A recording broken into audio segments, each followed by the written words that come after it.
j'étais sur une nouvelle novelle de Conan le Barbare qui s'appelle La Maison aux Trois Bandits. L'un s'est enfui, l'autre est mort, le dernier dort dans un lit en or. Vieux poème. Au cours d'une fête royale, Nabonidus, le prêtre rouge, le véritable maître de la ville, tapota délicatement le bras de Murillo, le jeune aristocrate. Se retournant, Murillo croisa le regard énigmatique du prêtre et se demanda quelle intention secrète s'y dissimulait. Ils n'échangèrent nulle parole, mais Nabonidus s'inclina et tendit à Murillo un tonnelet doré. Le jeune aristocrate, sachant que Nabonidus ne faisait jamais rien sans raison, s'excusa à la première occasion et retourna en hâte à son domicile. Là, il ouvrit le tonnelet dans lequel il trouva une oreille humaine, dont il reconnut le propriétaire en raison d'une cicatrice particulièrement reconnaissable. Il se mit à suer par tous les pores de sa peau et ne douta plus de l'expression qu'il avait lue dans le regard du prêtre rouge. En dépit de ses boucles noires parfumées et de ses accoutrements raffinés, Murillo n'était pas un pleutre, et il n'allait pas offrir son cou au bourreau sans se battre. Il ignorait si Nabonidus ne faisait que jouer avec lui ou s'il lui offrait une chance de pouvoir s'exiler. Mais le simple fait qu'il soit encore en vie et libre de ses mouvements lui indiquait clairement qu'il avait quelques heures devant lui, sans doute le temps de méditer sur son sort. Mais il n'avait nul besoin de méditer pour prendre sa décision. Ce dont il avait besoin, c'était d'un instrument. Et tandis que le jeune noble frémissait et cogitait dans cet endroit de la ville où s'élevaient les tours de marbre aux flèches pourpres et les palais d'ivoire de l'aristocratie, le destin lui fournit cet instrument, occupé en ce moment même dans les tripots et les bordels des quartiers insalubres de cette même ville. Aux abords des taudis du quartier s'élevait un temple d'Anu, qui était le lieu bien plus que de simple dévotion. Son prêtre, gras et pansu, était tout à la fois receleur de marchandises volées et espion au service de la police. Son commerce prospérait grandement en jouant sur les deux tableaux, car il se trouvait à proximité du Dédale, ainsi nommé car le quartier était un enchevêtrement de ruelles tortueuses et crasseuses, ponctuées d'antres sordides fréquentés par les plus audacieux voleurs du royaume. Les deux plus téméraires de ces voleurs étaient Gundermann, déserteur de troupes mercenaires, et un barbare cimérien. À cause du prêtre d'Anu, le Gundermann fut capturé et pendu sur la place du marché. Mais le cimérien prit la fuite et, apprenant par des voies détournées, excusez-moi parce que du coup je m'étais à jour, voilà ça doit être bon. Le cimérien prit la fuite et, apprenant par des voies détournées la traîtrise du prêtre, il s'introduisit une nuit dans le temple d'Anu et décapita le prêtre d'un coup d'épée. S'ensuivit une grande agitation dans la ville tout entière, mais les recherches lancées pour retrouver le cimérien demeurèrent vaines, jusqu'à ce que sa catin le donne aux autorités et conduise un capitaine de la garde et son escouade à la chambre secrète où le barbare était endormi, complètement saoul. Lorsqu'ils s'emparèrent de lui, le cimérien s'éveilla, stupéfait. Mais toute sa férocité barbare s'éveilla avec lui. Il éventra le capitaine, passa au travers de ses assaillants et serait parvenu à s'enfuir si ses sens, encore embrumés par l'alcool, ne l'avaient pas trahi. Déconcerté et à moitié aveugle, il manqua la porte grande ouverte en voulant s'enfuir et heurta le mur de pierre, la tête la première. La violence du choc fut telle qu'il tomba assommé. Lorsqu'il revint à lui, il se trouvait dans le donjon le plus sûr de la ville, attaché au mur à l'aide de chaînes qui résisteraient même à ses muscles de barbare.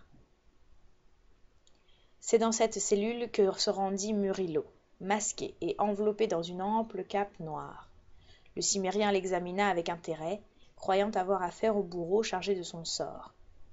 Murillo le rassura, le regardant à son tour avec un intérêt tout aussi soutenu. Même dans la pénombre du donjon, et avec ses membres alourdis de chaînes, la puissance primitive de l'homme était évidente. Son corps puissant et ses muscles proéminents combinaient la force du grizzly et la rapidité de la panthère. Sous sa tignasse noire, ses yeux bleus brûlaient d'une insatiable sauvagerie. Aimerais-tu rester en vie demanda Murillo. Le barbare grogna, et un intérêt renouvelé illumina son regard. Si je m'arrange pour te faire évader, me rendras-tu un service en échange demanda l'aristocrate. Le cimérien resta muet, mais l'intensité de son regard était une réponse suffisamment éloquente.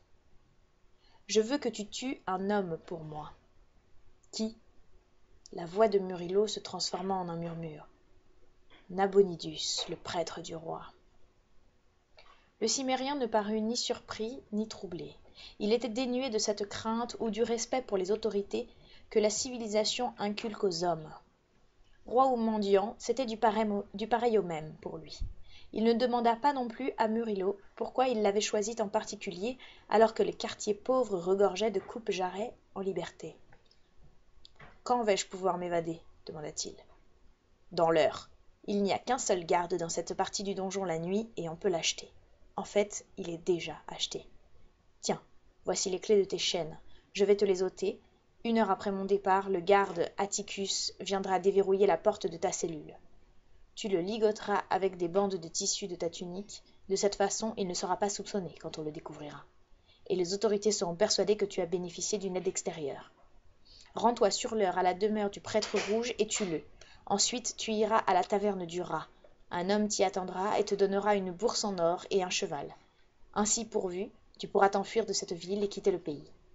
« Ôte donc ces satanées chaînes, demanda le cimérien, et dis aux gardes de m'amener à manger. Par Crom, j'ai vécu sur du pain rassis et de l'eau croupie pendant une journée entière, je suis affamé à en mourir. Ce sera fait, mais souviens-toi, tu ne dois pas t'échapper avant que j'aie eu le temps de regagner mon domicile. Libéré de ses chaînes, le barbare se releva et étira ses bras puissants, qui paraissaient énormes dans la pénombre du donjon. Murillo pressentit de nouveau que s'il y avait bien un homme au monde capable d'accomplir la tâche qu'il demandait, le cimérien était celui-là. Il quitta la cellule après avoir répété quelques-unes de ses instructions et ordonné à Atticus de porter une plâtrée de bœuf et de lalle aux prisonniers. Il savait qu'il pouvait faire confiance aux gardes, non seulement en raison de l'argent qu'il lui avait versé, mais aussi parce qu'il détenait certaines informations à son sujet. Lorsqu'il arriva chez lui, Murillo était maître de ses peurs. Nabonidus ne frapperait à travers le roi, de cela il était certain. Et puisque la garde royale n'était pas là à tambouriner à sa porte, il était tout aussi certain que le prêtre n'avait rien dit au roi, du moins jusqu'à présent. Sans nul doute lui parlerait-il demain, s'il vivait juste là. Murillo était convaincu que le cimérien tiendrait parole. Que l'homme soit capable de mener sa tâche à bien restait à voir. D'autres que lui avaient essayé d'attenter à la vie du prêtre rouge par le passé, et leurs morts avaient toutes été hideuses et innommables. Mais ces hommes étaient produits de la civilisation, dépourvus des instincts de loup du cimérien. À l'instant où Murillo, faisant rouler le tonnelet doré à l'oreille coupée dans ses mains, avait appris par ses arcanes secrets que le cimérien avait été capturé, il avait vu la solution à ses problèmes. De retour dans sa chambre, il porta un toast en l'honneur de cet homme dont le nom était Conan, et à son succès. Et alors qu'il buvait, un de ses espions vint l'informer qu'Atticus avait été arrêté et jeté en prison. Le cimérien ne s'était pas évadé. Murillo sentit son sang se glacer dans ses veines à nouveau. Il ne pouvait voir dans ce coup du sort qu'une main sinistre de Nabonidus, et une sensation effrayante se fit jour en lui. Le prêtre rouge était plus qu'humain. C'était un sorcier qui pouvait lire dans l'esprit de ses victimes et agiter les fils au bout desquels celles-ci dansaient comme des marionnettes. Avec le désespoir vint l'énergie du désespoir. Saignant une épée sous sa cape noire, il quitta sa maison par un passage secret et s'engouffra en hâte dans les rues désertes. Il était tout juste minuit lorsqu'il parvint à la maison de Nabonidus, qui se découpait sombrement entre les murailles qui la séparaient des demeures voisines. Le mur était élevé, mais pas impossible à escalader. Nabonidus ne faisait pas confiance à de simples murs de pierre pour assurer sa protection. C'était ce qui se trouvait à l'intérieur qu'il fallait craindre. Ce qu'étaient ces choses à craindre, Murillo ne le savait pas précisément. Il savait qu'il y avait au moins un énorme molosse sauvage qui rôdait dans les jardins et que celui-ci avait un jour déchiqueté un intrus comme s'il s'était s'agit d'un lapin. Ce qui l'attendait de plus que cela, Murillo ne songea pas à s'en préoccuper. Des hommes qui avaient été autorisés à pénétrer dans les lieux lors de brèves visites légitimes avaient raconté que Nabonidus vivait simplement, mais que sa demeure était richement décorée, et aussi étonnant que cela puisse paraître, qu'il n'avait que peu de domestiques. Il n'en avait d'ailleurs vu qu'un seul, un géant silencieux du nom de Joca. Il l'avait aussi entendu dire quelqu'un d'autre se déplacer dans les recoins éloignés de la maison, mais celui-là, personne ne l'avait vu. Le plus grand mystère de cette mystérieuse demeure, c'était Nabonidus lui-même, dont la faculté d'intrigue et sa maîtrise des arcanes de la politique internationale en avaient fait l'homme le plus puissant du royaume. Le peuple, le chancelier et le roi étaient autant de marionnettes qui dansaient sur ses fils. Murillo escalada le mur et se laissa tomber dans les jardins, suite de taches d'ombre qu'obscurcissaient les fourrés aux branches ondoyantes. Aucune lumière ne brillait aux fenêtres de cette maison qui se découpait aussi sombrement parmi les arbres. Le jeune aristocrate avança rapidement, quoiqu'avec précaution, à travers les fourrés. Il s'attendait à tout instant à entendre le grand molosse aboyer et surgir des ténèbres dans sa toute imposante masse. Il doutait de l'efficacité de son épée face à une telle attaque, mais n'hésita pas pour autant. Autant mourir sous les crocs d'une bête fauve que sous la hache du bourreau. Il buta sur une masse volumineuse et molle. Il se pencha, et à la faible lueur des étoiles, discerna une forme inerte sur le sol. C'était le chien qui gardait ses jardins. Il était mort. Son cou était brisé et gardait l'empreinte de ce qui ressemblait à des crocs gigantesques. Murillo ressentit que nul être humain n'avait pu accomplir cela. Le fauve avait rencontré un monstre plus sauvage que lui.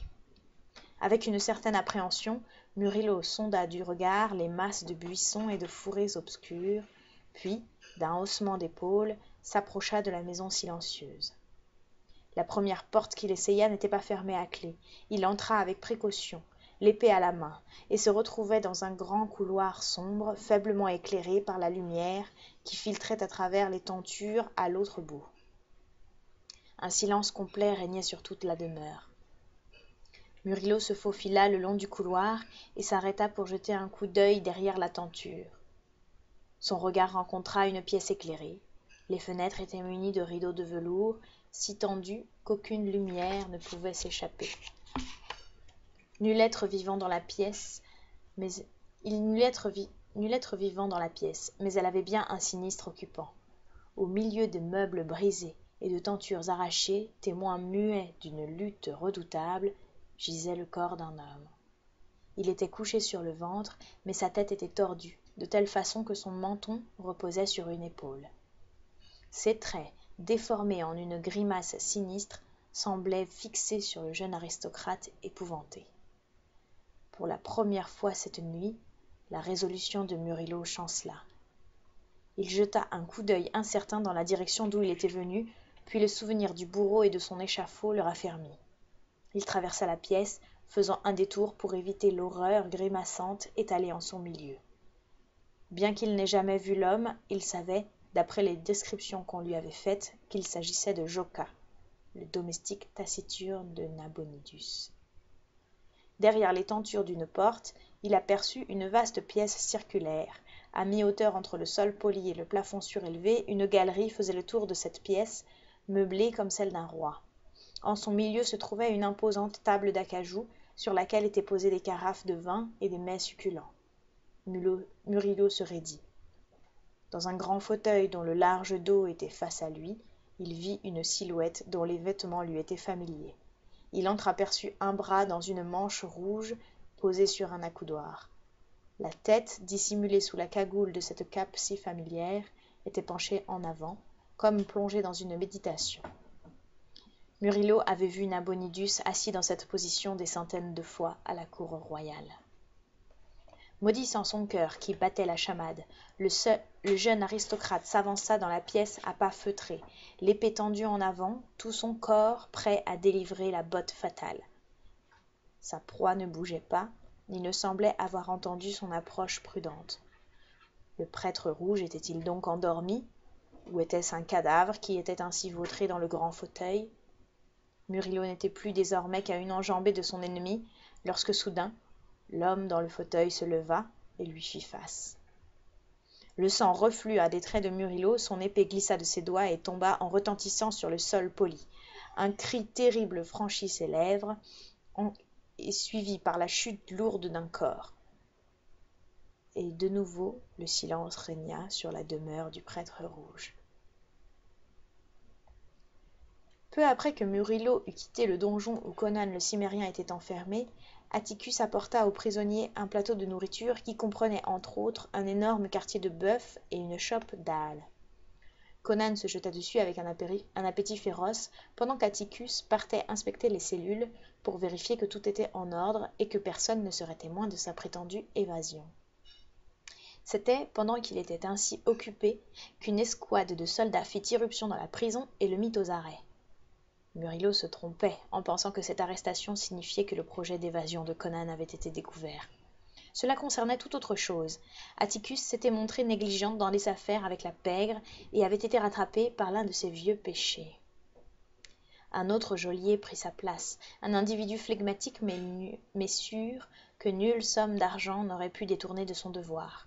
Il était dépourvu d'imagination, mais avait une idée exaltée de l'importance de sa fonction.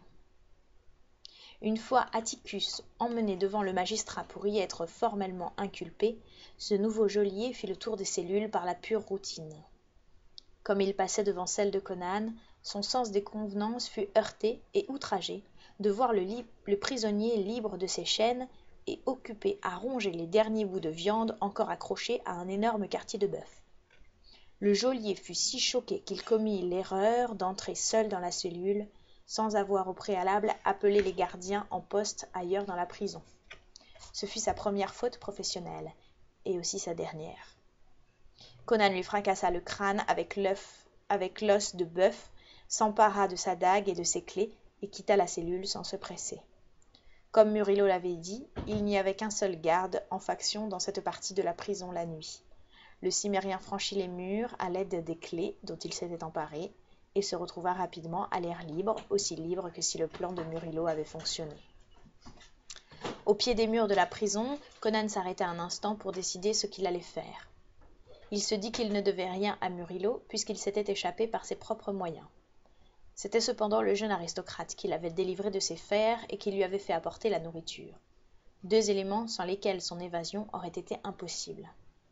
Conan en conclut qu'il était obligé envers Murillo, et, puisqu'il était un homme qui finissait toujours par s'acquitter de ses obligations, il résolut de tenir la promesse qu'il avait faite au jeune aristocrate. Mais tout d'abord, il avait quelque chose à régler. Il se débarrassa de sa tunique en lambeaux et s'enfonça dans la nuit, vêtu seulement d'un pagne. Tout en avançant, il caressait du doigt la dague dont il s'était emparé, une arme meurtrière munie d'une lame à double tranchant de 19 pouces de long. Sans faire de bruit, il longea les allées et traversa les places plongées dans les ténèbres jusqu'à ce qu'il parvienne à destination, le quartier du Dédale. Il s'enfonça résolument dans ce labyrinthe sans avoir à chercher son chemin, car il en connaissait chaque recoin. Il s'agissait véritablement d'un dédale d'allées sombres et tortueuses et de cours fermées où les bruits étaient furtifs et les odeurs nauséabondes. Les rues n'y étaient pas pavées. La boue se mélangeait aux déchets pour former des amas répugnants. L'évacuation d'eau y était inconnue et les ordures étaient jetées à même les allées, monticules puants entre les mares de boue. Si un homme n'y prenait garde, il risquait fort de glisser et de se retrouver à demi submergé dans un bassin malodorant. Il n'était pas non plus rare de buter sur un cadavre, la gorge tranchée ou la tête fracassée gisant à même le sol bourbeux. C'est avec raison que les honnêtes gens évitaient le Dédale. Conan atteignit sa destination sans avoir été vu, juste au moment où la personne qu'il comptait retrouver était en train de partir. Conan le Cimmérien se glissait furtivement dans la cour en contrebas. La fille qui l'avait vendu à la police prenait congé de son nouvel amant dans une chambre du premier étage. Une fois la porte fermée derrière lui, ce jeune brigand descendit à tâtons l'escalier qui craquait sous son poids, perdu dans ses pensées qui, comme celles de tous les habitants du Dédale, concernaient au premier chef l'acquisition illégale des biens d'autrui. À mi-chemin dans les escaliers, Il s'arrêta soudain, et ses cheveux se hérissèrent. Une forme indistincte était tapie dans les ténèbres devant lui, et une paire d'yeux luisait comme celle d'un fauve en chasse. Un grondement de bête sauvage fut la dernière chose qu'il allait entendre, car le monstre se jeta sur lui, et une lame acérée foya ses entrailles. Il eut un dernier sanglot d'agonie, et s'écroula mollement sur les marches. Le barbare resta un instant au-dessus de son corps, tel une goule, ses yeux brillant dans le noir. Il savait qu'on avait entendu le bruit, mais les gens du dédale faisaient attention à ne pas se mêler de ce qui ne les regardait pas. Un cri d'agonie sur les marches obscures n'avait rien d'inhabituel. Plus tard, quelqu'un oserait s'aventurer pour en savoir plus, mais pas avant un laps de temps raisonnable. Conan grimpa les marches et s'arrêta devant cette porte qui lui était si familière. Elle était fermée à clé de l'intérieur, mais il fit passer sa lame entre le battant et le chambranle et leva ainsi le verrou. Il entra, ferma la porte derrière lui et fit face à la fille qu'il avait vendue à la police. La jeune fille était sur son lit défait, en chemise, assise en tailleur. Elle blêmit et le regarda comme s'il était un revenant. Elle avait entendu des cris dans l'escalier, et elle vit la tache rouge sur la dague qu'il avait à la main. Mais elle était trop épouvantée quant à son propre sort pour perdre son temps à se lamenter sur le sort évident de son amant.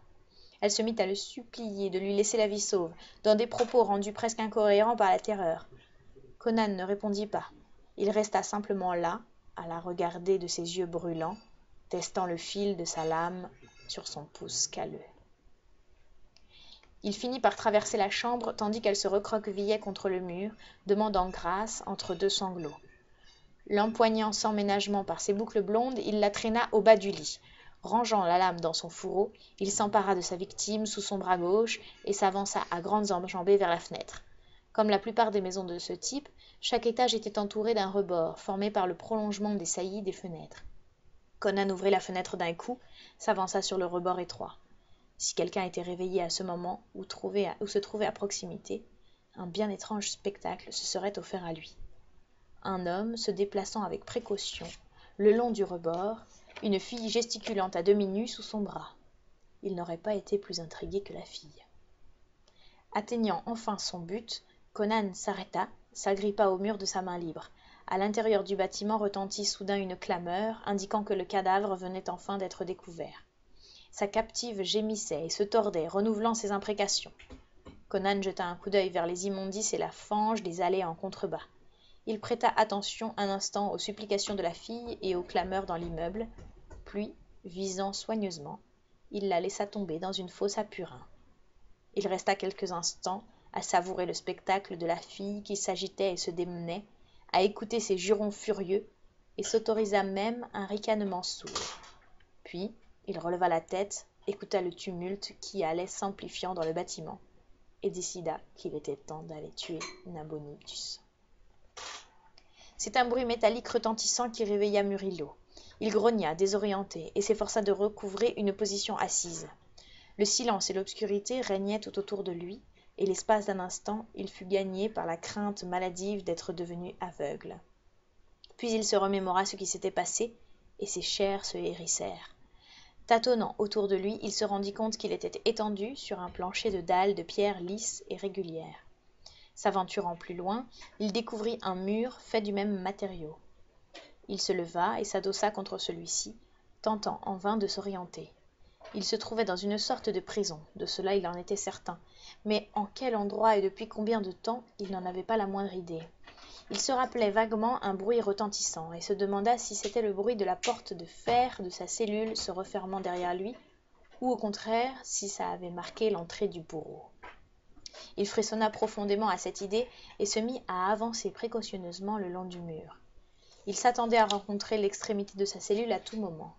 Mais après un instant, il conclut qu'il était en fait en train de se déplacer le long d'un couloir.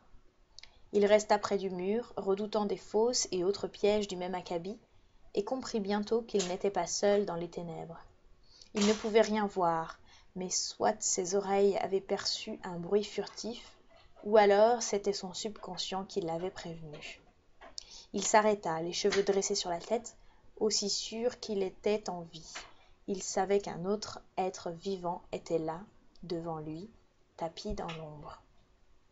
Il pensait que son cœur était sur le point de s'arrêter de battre lorsqu'une voix sifflante s'adressa à lui avec un accent barbare. « Murillo, c'est toi ?» Conan. Submergé par l'émotion, le jeune aristocrate tâtonna dans l'obscurité jusqu'à ce que ses mains rencontrent les deux épaules massives et nues. « Heureusement que je t'ai reconnu, » grogna le Cimérien. « J'étais sur le point de t'embrocher comme un porc engraissé. »« Où sommes-nous au nom de Mitra ?»« Dans les fosses, situées sous la maison du prêtre rouge. »« Mais pourquoi ? Quelle heure est-il ?»« Guère plus tard que minuit. » Murillo se secoua la tête, tentant de rassembler ses esprits. « Que fais-tu ici ?» demanda le Cimérien.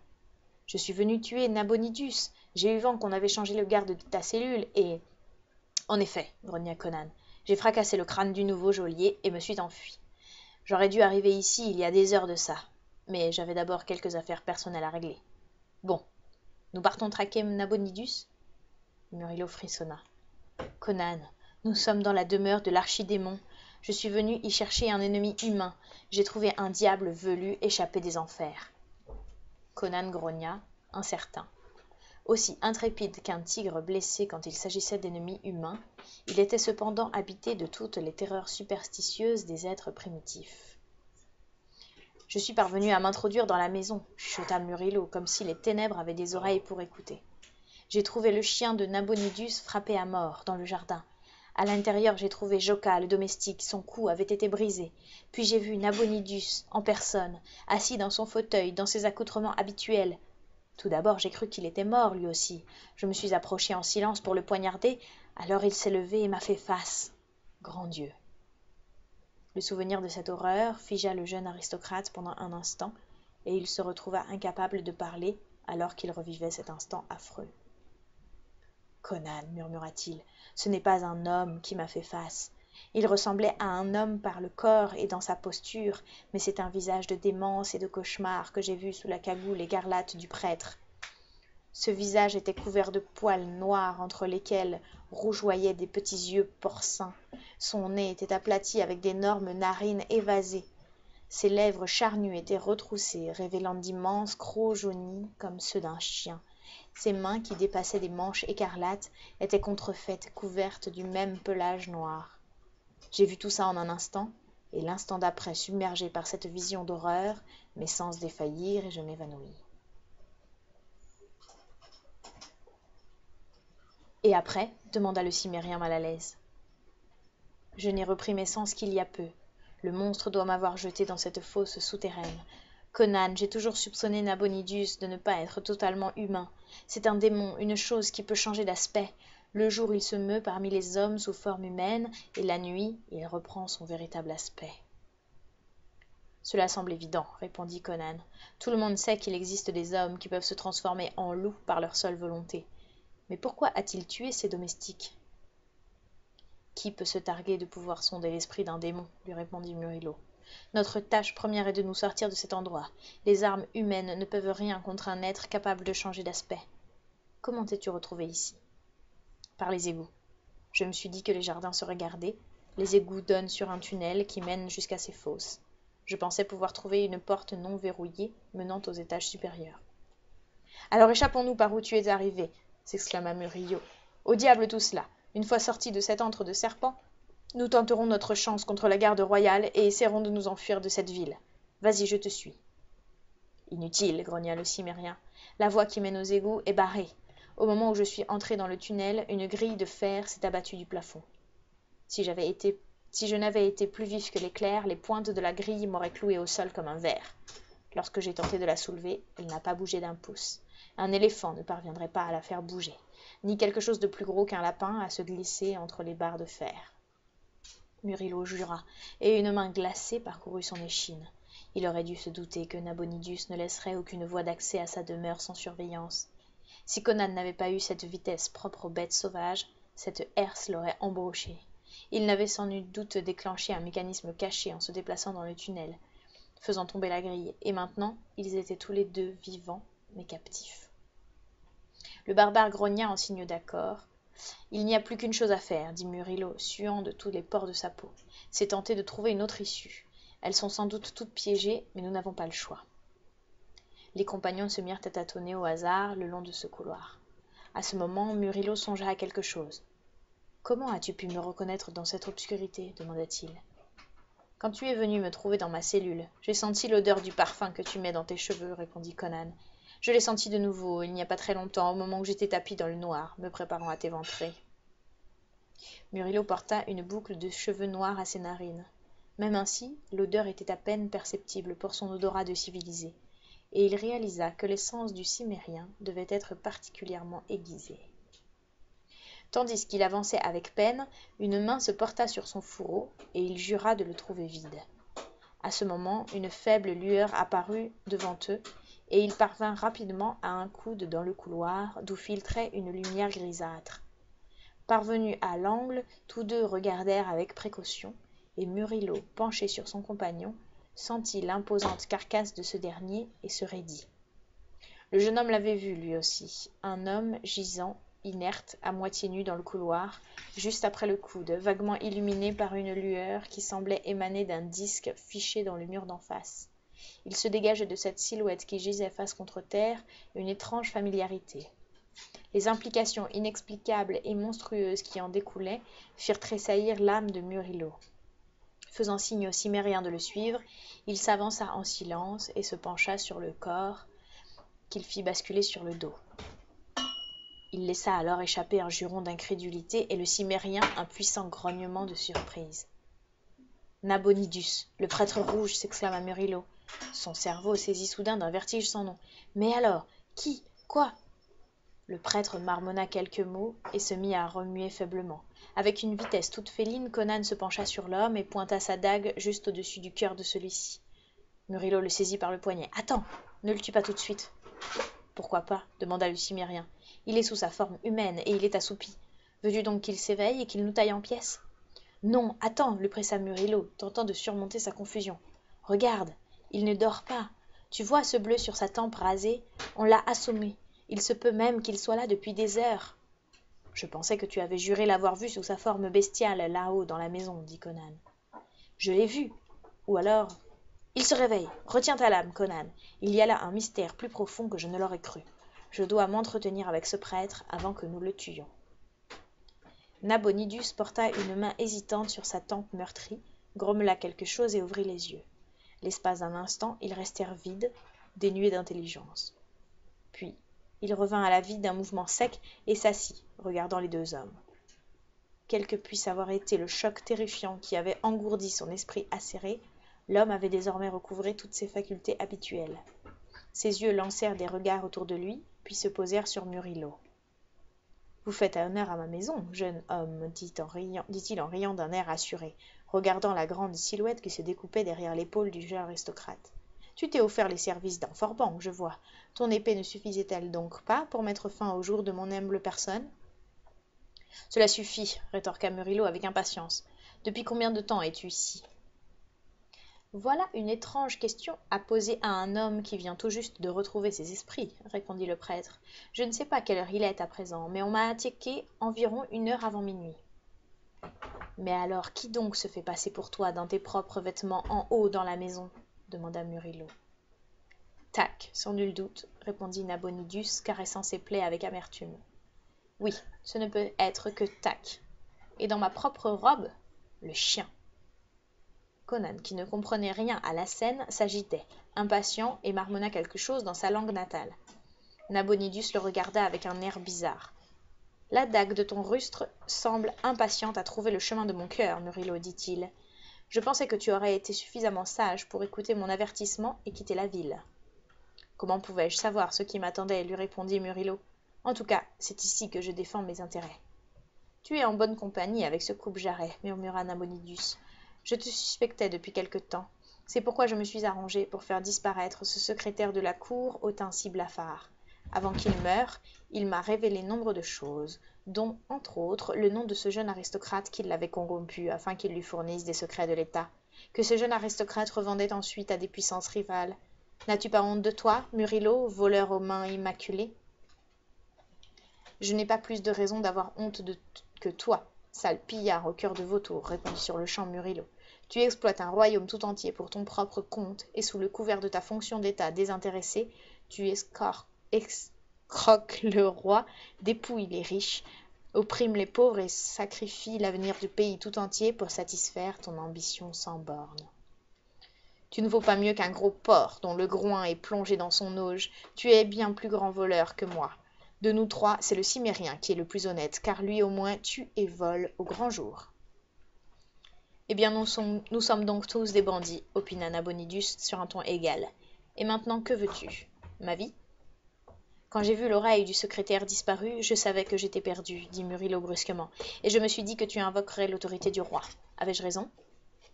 En effet, répondit le prêtre, il est facile de se débarrasser d'un secrétaire à la cour, mais toi, tu es un personnage un peu trop important. J'avais l'intention de raconter au roi une farce te concernant ce matin. Une farce qui m'aurait coûté la tête, murmura Murillo. Alors le roi est toujours dans l'ignorance de mes exactions à l'étranger. Pour l'instant, soupira Nabonidus, et maintenant, puisque je vois que ton compagnon a son couteau à la main, je crains fort que cette farce ne soit jamais jouée. Tu dois savoir comment on peut s'échapper de ce trou à rats, déclara Murillo. Supposons que je te laisse la vie sauve. Es-tu prêt à nous aider à nous échapper et à jurer de rester silencieux quant à mes activités illégales? Et depuis quand un prêtre tiendrait-il parole se plaignit Conan, comprenant le sens général de la conversation. Laisse-moi lui trancher la gorge, je veux voir de quelle couleur est son sang. On dit dans le Dédale que son cœur est noir, donc son sang doit être noir aussi. Reste calme, chuchota Murillo. S'il ne nous guide pas hors de ces profondeurs, nous risquons bien de pourrir ici. Alors, Nabonidus, que dis-tu de ma suggestion? Que dit un loup dont la patte est prise au piège, ricana le prêtre. Je suis en votre pouvoir, et si nous voulons nous échapper, nous devons unir nos efforts. Je jure d'oublier toutes tes malversations si je survis à cette aventure. Je le jure sur l'âme de Mitra. Je suis satisfait, murmura Murillo. Même le prêtre rouge n'oserait pas briser un tel serment. Maintenant nous devons sortir de là. Mon ami ici présent s'est introduit en passant par le tunnel, mais une grille est tombée derrière lui, bloquant le passage. Peux-tu la faire se soulever? Pas depuis cette fosse, répondit le prêtre. Le levier de contrôle se trouve dans la pièce au-dessus du tunnel. Il n'existe qu'une seule autre issue à ce souterrain, et je vais vous la montrer. Mais dis-moi, comment es-tu arrivé ici? Murillo lui expliqua en quelques mots. Nabonidus hocha la tête, puis se leva avec raideur. Il avança en boitant le long du couloir, qui s'élargissait à partir de cet endroit, pour former une sorte de vaste pièce, et s'approcha du disque d'argent à l'autre bout. La luminosité gagnait en intensité au fur et à mesure qu'ils avançaient, mais elle restait toujours faible et diffuse. Près du disque, ils virent l'escalier étroit qui menait vers le haut. « Voilà l'autre issue, dit Nabonidus, et je doute fort que la porte à l'autre bout soit fermée à clé. Mais j'ai idée que quiconque voudrait franchir cette porte ferait mieux de se trancher la gorge avant. Regardez dans le disque. » Ce qui ressemblait à une espèce d'assiette argentée était en réalité un grand miroir fiché dans le mur. Un système complexe de tubes, apparemment en cuivre, saillait du mur juste au-dessus. Ces tubes s'incurvaient pour donner directement sur le miroir. Regardant à l'intérieur de ces tubes, Murillo y vit un nombre impressionnant de miroirs plus petits. Il porta alors son regard sur celui du mur, le plus large, et poussa un cri d'exclamation. Regardant par-dessus son épaule, Conan grogna. C'était comme s'il regardait à travers une grande fenêtre donnant sur une pièce bien éclairée. Il y avait de grands miroirs sur les murs, et entre ceux-ci étaient suspendues de grandes tentures de velours. Il y avait aussi des divans de soie, des chaises d'ébène et d'ivoire. Plusieurs portes munies de rideaux débouchaient sur cette pièce. Devant une porte dépourvue de rideaux était assise une masse noire et imposante qui contrastait vivement avec la richesse du décor. Murillo sentit de nouveau son sang se glacer dans ses veines comme il contemplait l'horreur qui semblait le fixer du regard. Il eut un mouvement de recul involontaire. Conan s'approcha craintivement jusqu'à ce que sa mâchoire touche presque la surface. Il émit une sorte de grognement de menace ou de défi dans sa langue natale. « Au nom de Mitra, Nabonidus !» s'exclama Murillo, secoué au tréfonds de son maître. « Qu'est-ce que c'est ?»« C'est Tac, » répondit le prêtre tout en se massant la tempe. « D'aucuns diraient que c'est un grand singe, mais il est presque aussi différent d'un singe qu'il l'est d'un être humain. Son peuple habite très loin, à l'est, dans les montagnes qui bordent les frontières orientales de Zamora. Ils ne sont pas nombreux, mais s'ils ne sont pas exterminés, je pense que d'ici à une centaine de milliers d'années, ils deviendront humains. Ils en sont encore au balbutiement de leur évolution. Ce ne sont pas des singes, comme l'étaient leurs lointains ancêtres, ni des hommes, comme le seront peut-être leurs lointains descendants. Ils habitent des récifs escarpés de montagnes quasiment inaccessibles, ne connaissant ni l'usage du feu, ni celui des armes, pas plus que la construction d'abris ou la confection de vêtements. Et pourtant, ils sont dotés d'une forme de langage constituée principalement de grognements et de claquements. J'ai recueilli Tak lorsqu'il était bébé, et il a appris ce que je lui ai enseigné bien plus rapidement et avec bien plus d'attention que n'importe quel autre animal. Il était tout à la fois mon garde du corps et mon domestique. Mais j'ai oublié qu'étant en partie un homme, il ne pouvait pas devenir une simple ombre de moi-même, comme l'aurait été un autre animal.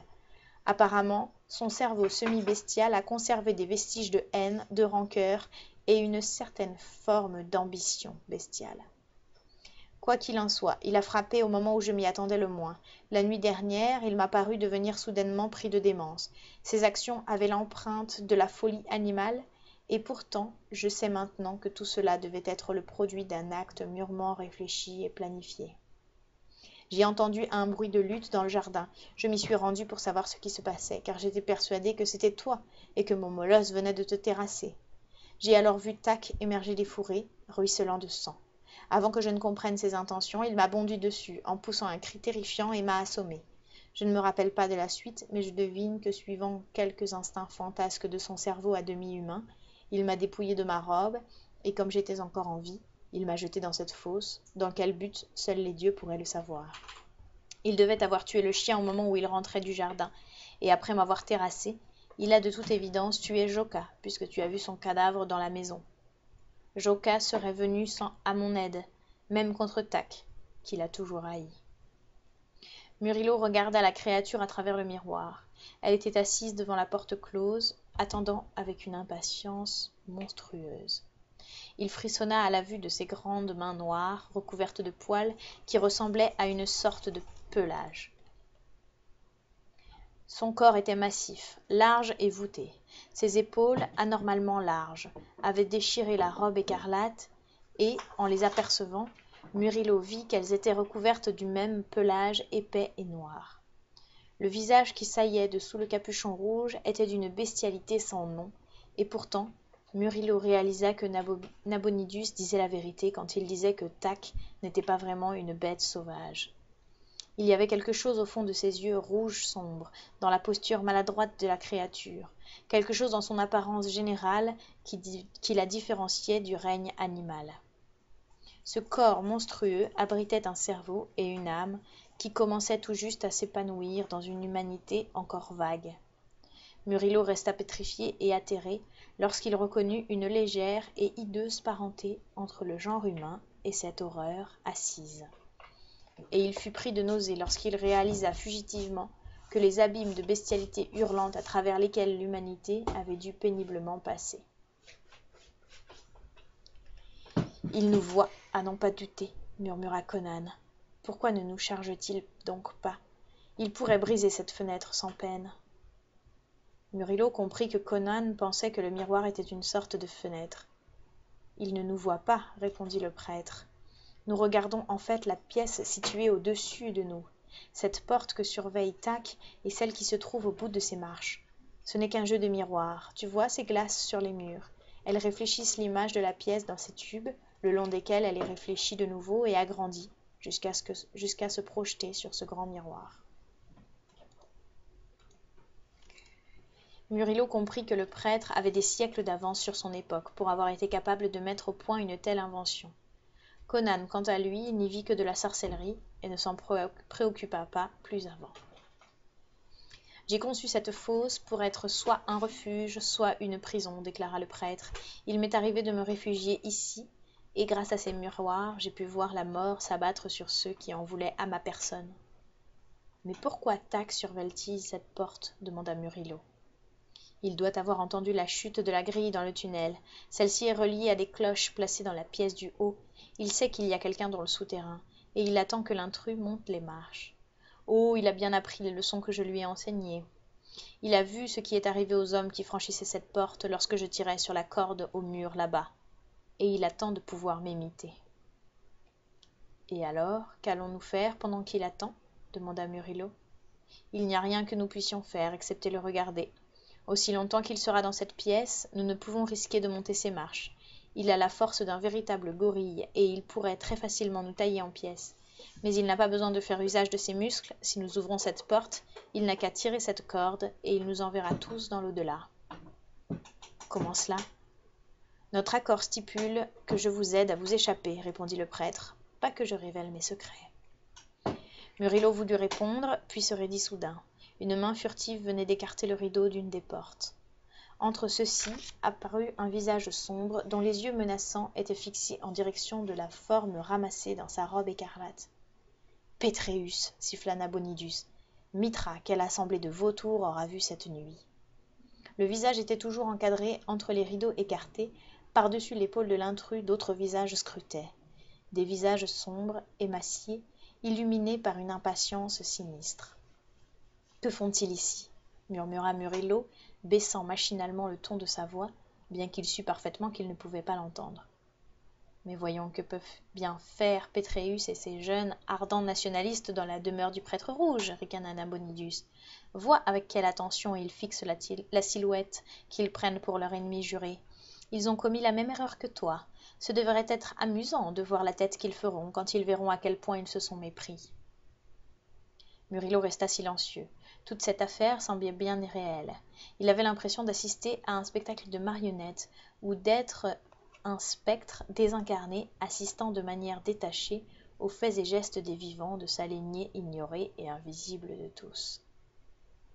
Il vit Pétréus faire signe à ses compagnons et porter un doigt à ses lèvres.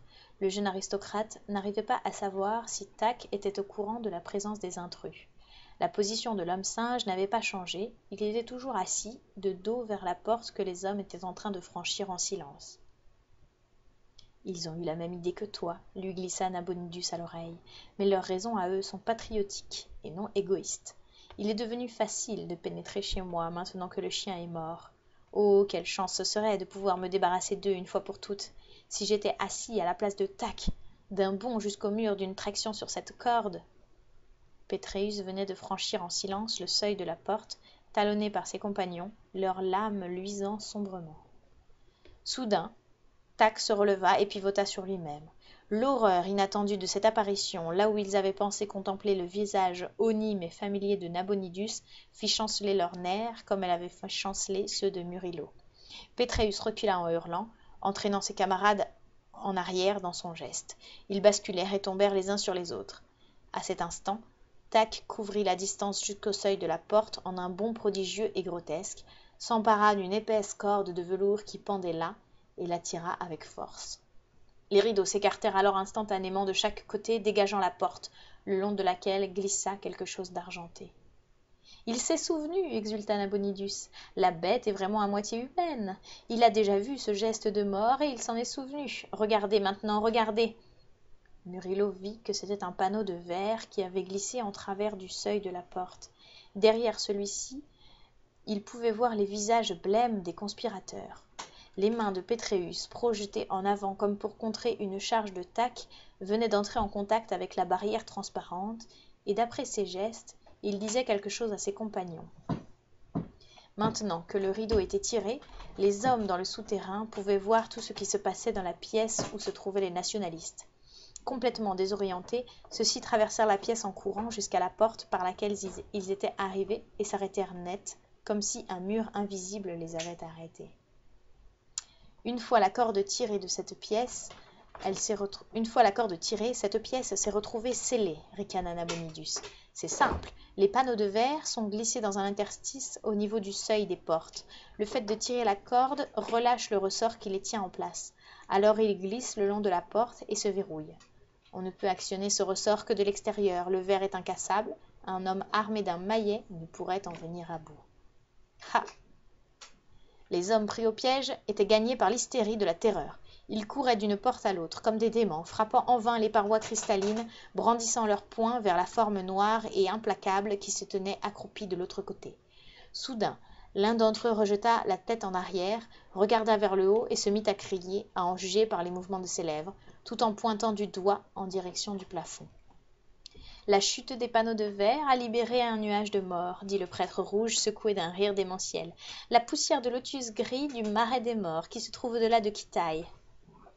Au centre du plafond était suspendue une grappe de bourgeons dorés.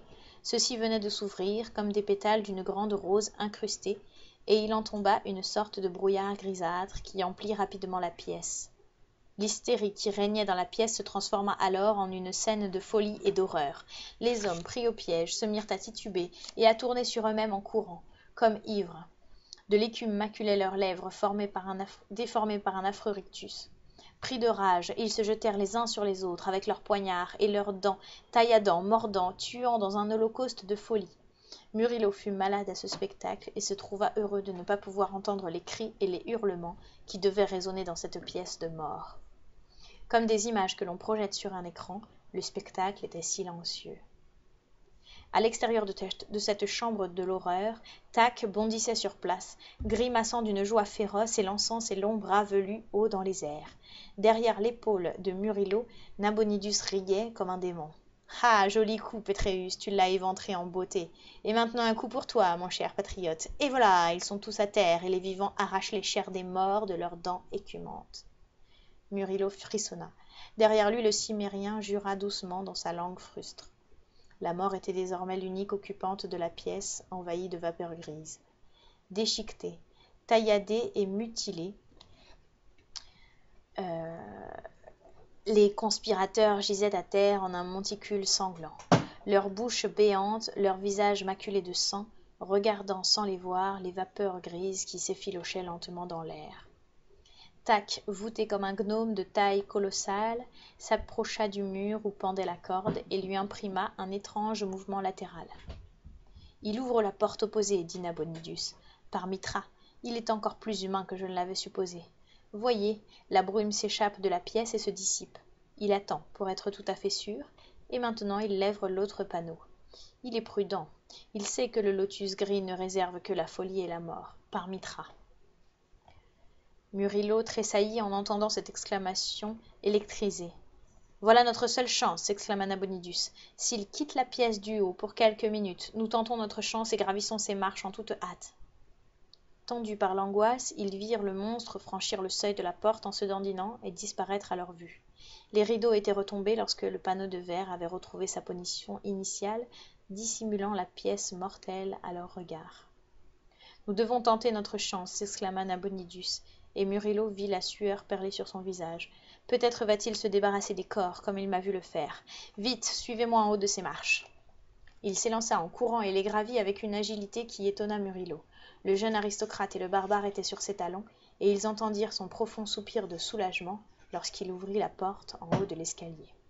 Ils se précipitèrent dans la grande pièce dont ils avaient contemplé le reflet à l'étage inférieur. Tac n'était pas en vue. « Il est dans l'autre pièce, avec les cadavres, s'exclama Murillo. Pourquoi ne pas l'y piéger comme il l'a fait avec eux ? Non, non, pantela Nabonidus, c'est très gagné par une pâleur inhabituelle. Nous ne sommes pas sûrs qu'il se trouve dans cette pièce. De toute façon, il pourrait bien surgir avant que nous ayons le temps de tirer sur la corde. Suivez-moi dans ce couloir. Je dois gagner ma chambre pour m'y procurer des armes qui lui seront fatales.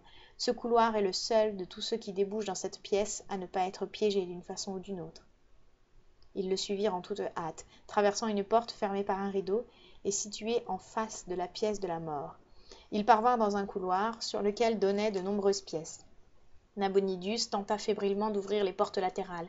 Tout était fermé à clé, ainsi que celle du fond. « Mon Dieu !» Le prêtre rouge prit appui contre le mur, les traits décomposés. « Les portes sont fermées, et Tac a pris mes clés, nous sommes toujours pris au piège. » Murillo fut consterné de voir l'homme dans un tel état de délabrement mental, et Nabonidus fit un effort pour retrouver ses esprits. « Cette bête me fait paniquer, dit-il. Si comme moi vous l'aviez vu mettre des hommes en pièces, eh bien, que Mitra nous vienne en aide, car nous allons devoir le combattre avec ce que les dieux nous ont donné. Venez !» Il les ramena devant la porte fermée par un rideau et jeta un coup d'œil dans la pièce, juste au moment où Tac entrait de l'autre côté. Il était évident que l'homme-bête avait des soupçons. Ses petites oreilles, collées sur son crâne, frémissaient, et il lançait des regards haineux alentour, s'approchant de la porte la plus proche, il en arracha les rideaux, pour voir ce qu'il y avait derrière. Nabonidus se recula, tremblant comme une feuille. Il agrippa l'épaule de Conan. « Oserais-tu opposer ton couteau à ses crocs, l'ami ?» Pour toute réponse, les yeux du cimérien s'enflammèrent. Vite, murmura le prêtre rouge, le poussant derrière les rideaux. Près du mur. Puisqu'il va nous trouver bien assez vite, autant l'attirer à nous. Enfonce ta lame dans son dos au moment où il passera devant toi si tu le peux. Toi, Murillo, montre-toi à lui, puis cours le long du couloir. Mithras sait que nous n'avons aucune chance contre lui dans un combat singulier, mais de toute façon, nous sommes condamnés à ce qu'il nous voie. Murillo sentit le sang se figer dans ses veines, mais il s'arma de courage et fit un pas sur le seuil. À l'autre bout de la pièce, Tac pivota sur ses talons, le fixa du regard et se lança à la charge en poussant un hurlement féroce. Son capuchon était retombé sur ses épaules, révélant sa tête noire et difforme. Ses mains noires et sa robe écarlate étaient éclaboussées d'un rouge plus vif encore. Ce fut un cauchemar noir et pourpre qui traversa la pièce, croc découvert, les jambes arquées propulsant sa masse énorme à une vitesse prodigieuse. Murillo fit demi-tour et se mit à courir dans la direction opposée. En dépit de sa rapidité, le monstre était déjà presque sur ses talons. Alors, au moment où le monstre dépassait les rideaux, une grande forme jaillit entre ceux-ci et tomba en plein sur les épaules de l'homme singe, enfonçant au passage sa dague dans le dos bestial. Tac poussa un cri effrayant et tomba à la renverse sous l'impact. Les deux combattants heurtèrent le sol au même moment pour s'engager immédiatement dans une lutte féroce, mêlée inextricable, dans laquelle les deux adversaires se lacéraient et s'entre-déchiraient. Murillo vit que le barbare avait enserré de ses jambes le torse de l'homme singe et qu'il tentait de se maintenir sur le dos du monstre tandis qu'il le lardait de coups de couteau. De son côté, Tac tentait de se dégager de cette étreinte pour l'attirer son ennemi à portée de ses crocs béants qui n'attendaient que de s'enfoncer dans les chairs du cimérien. Dans le tourbillon de coups et de lambeaux écarlates, ils roulèrent sur le sol à une vitesse telle que Murillo n'osa pas utiliser la chaise qu'il brandissait, de peur d'asséner un coup au cimérien. Bien que handicapé par la prise du cimérien et par la robe ample qui s'enroulait autour de ses membres et gênait ses mouvements, Tac était rapidement en train de reprendre le dessus grâce à sa force prodigieuse. Il attira inéluctablement le cimérien à lui, le faisant lentement basculer devant lui. Conan avait infligé à l'homme singe suffisamment de coups pour tuer une douzaine d'hommes. Sa lame était enfoncée encore et encore dans le torse, ses épaules et son cou de taureau. Le sang ruisselait d'une bonne vingtaine de blessures, mais si le cimérien n'arrivait pas à toucher un point absolument vital, la vitalité inhumaine de Tac aurait au fait de venir à bout du cimérien d'abord et de ses compagnons ensuite. Conan se battait aussi comme une bête fauve dans un silence ponctué seulement de quelques halètements rauques. Les serres noires du monstre et la terrible étreinte de ses grandes mains difformes le déchiraient et lacéraient les chairs, et ses mâchoires grimaçantes s'ouvraient sur sa gorge. Murillo, apercevant une ouverture dans la mêlée, bondit et s'abattit la chaise de toutes ses forces, d'un coup assez puissant pour fracasser le crâne d'un homme. La chaise ne fit que ricocher sur le crâne noir et oblique de Tac, mais le monstre relâcha sa prise un instant, et Conan, haletant et ruisselant de sang, profita de cet instant de répit pour se jeter en avant et enfoncer son poignard jusqu'à la garde dans le cœur de l'homme singe. L'homme bête eut un sursaut convulsif, puis s'écroula à terre, inerte. Son regard féroce se voila et se figea, ses membres épais furent parcourus d'un dernier spasme et se raidirent enfin. Conan se releva en chancelant, hagard, et secoua le sang et la sueur qui obscurcissaient sa vision. Du sang dégouttait de sa dague et de ses doigts, ruisselait le long de ses cuisses et de ses bras et de son torse. Murillo l'agrippa pour le soutenir, mais le barbare le repoussa d'un geste impatient. « Le jour où je ne serai plus capable de me tenir debout tout seul, il sera temps pour moi de mourir, » barbonna-t-il à travers ses lèvres tuméfiées. « En revanche, je boirai bien une carafe de vin. » Nabonidus contemplait la forme immobile à terre, comme s'il ne pouvait en croire ses yeux. Noir, velu, repoussant, le monstre gisait, grotesque, dans les lambeaux de sa robe écarlate. Même ainsi, il restait pourtant plus qu'humain, animal. Quelque chose en lui suscitait la pitié. Même le cimérien ressentit cela, car il dit en haletant : « Ce n'est pas une bête que j'ai tuée ce soir, mais un homme. Je le compterai au nombre des chefs dont j'ai envoyé l'âme dans les ténèbres, et mes femmes chanteront en son honneur. » Nabonidus se pencha et ramassa un jeu de clés attaché au bout d'une chaîne en or. Elles étaient tombées de la ceinture du monstre lors du combat.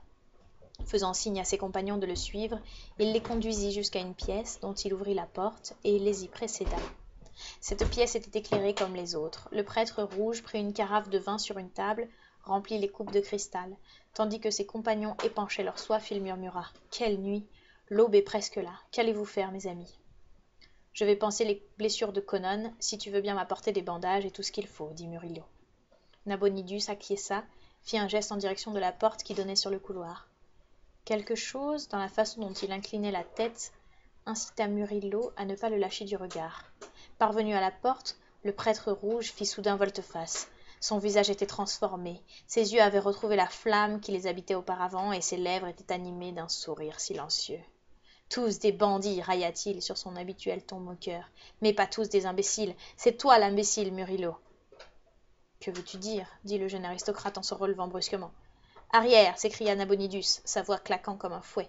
Encore un pas, et je t'envoie dans l'au-delà. Le sang de Murillo se glaça dans ses veines, et il vit que la main du prêtre rouge était refermée sur une épaisse corde pourpre qui pendait dans les rideaux situés juste à l'extérieur de la porte. Quelle traîtrise est cela? S'écria Murillo. Tu as juré. J'ai juré que je n'irais pas raconter au roi une farce te concernant. Je n'ai pas juré de ne pas régler cette affaire par moi-même si je n'en avais pas l'occasion. Croyais-tu vraiment que j'allais laisser passer une telle opportunité? En d'autres circonstances, je n'oserais pas te tuer de mes mains sans l'aval du roi. Mais qui l'apprendra? Tu iras rejoindre Tac et ces imbéciles de nationalistes dans les cuves d'acide, et personne n'en saura jamais rien. Quelle nuit cela aura été pour moi. J'y ai perdu quelques domestiques, mais je me serais débarrassé de plusieurs ennemis dangereux. Recule, je suis sur le seuil, et tu n'as absolument aucune chance de m'atteindre avant que je tire cette corde et t'envoie en enfer. Pas avec le lotus gris cette fois, mais quelque chose de tout aussi efficace. Presque toutes les pièces de ma demeure sont piégées, et donc, Murillo, imbécile que tu es, bien trop rapide pour que l'œil puisse le suivre, Conan s'empara d'un tabouret et le lança de toutes ses forces. Nabonidus jeta instinctivement les bras en l'air en criant, mais ce ne fut pas assez rapide. Le projectile s'écrasa sur sa tête, et le prêtre rouge chancela, puis s'écroula, face contre terre, dans une mare rouge foncé qui s'élargit rapidement. Son sang était rouge en fin de compte, grogna Conan. D'une main tremblante, Murillo repoussa en arrière ses cheveux inondés de sueur, prenant appui sur une table, affaibli sous le coup de ce soulagement subit. « C'est l'aube, dit-il. Sortons d'ici avant que nous ne tombions sur d'autres menaces mortelles. Si nous pouvons escalader le mur extérieur sans être vus, il n'y aura pas moyen de faire le lien entre nous et ce qui s'est passé ici cette nuit. Laissons la police rédiger son rapport sans notre aide. » Il jeta un regard vers le corps du prêtre rouge, baignant dans une flaque écarlate, et haussa les épaules. C'était lui l'imbécile, tout compte fait. S'il ne s'était pas arrêté pour nous narguer, il aurait aisément pu nous piéger. « Eh bien, dit le cimérien d'un ton détaché, il a emprunté la route qu'empruntent un jour ou l'autre tous les bandits.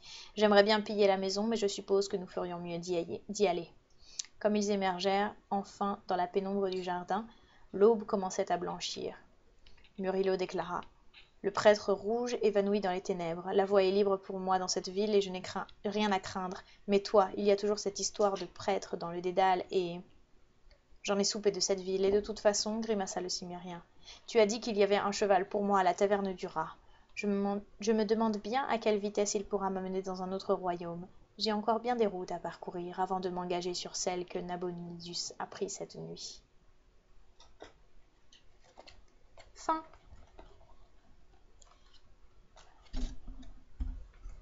Voilà.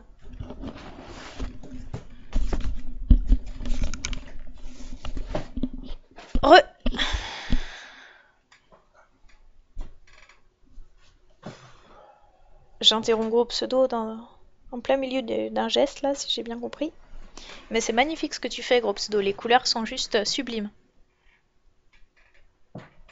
Salut Chouka! Salut Emric, je t'ai pas vu arriver non plus. Salut Ayav, bonsoir, bienvenue. Salut The Xoliman. Merci, effectivement, le but c'est d'être apaisant.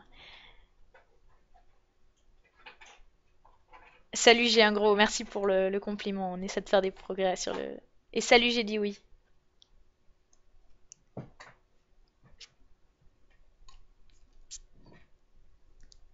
T'as rebranché ton micro, gros pseudo? Salut Kalazou, bienvenue. Ah bah t'étais déjà là dès le début, toi. T'es arrivé dès le départ. J'ai raté d'autres choses?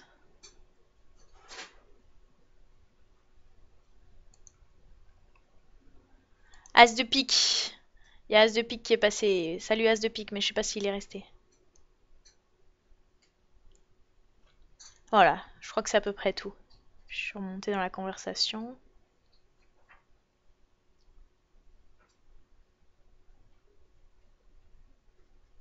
Bon, désolée pour le début de la lecture, j'étais pas très concentrée parce que on a eu quelques galères avec la config et donc Comet est encore en train de se battre avec. C'est toujours pas réglé d'après ce que je vois. Du coup, forcément, j'avais la tête ailleurs, mais j'ai essayé de me reconcentrer après. Ça fait quand même du bien de lire. Ouais, re gros pseudo. Re. Eh bravo, hein,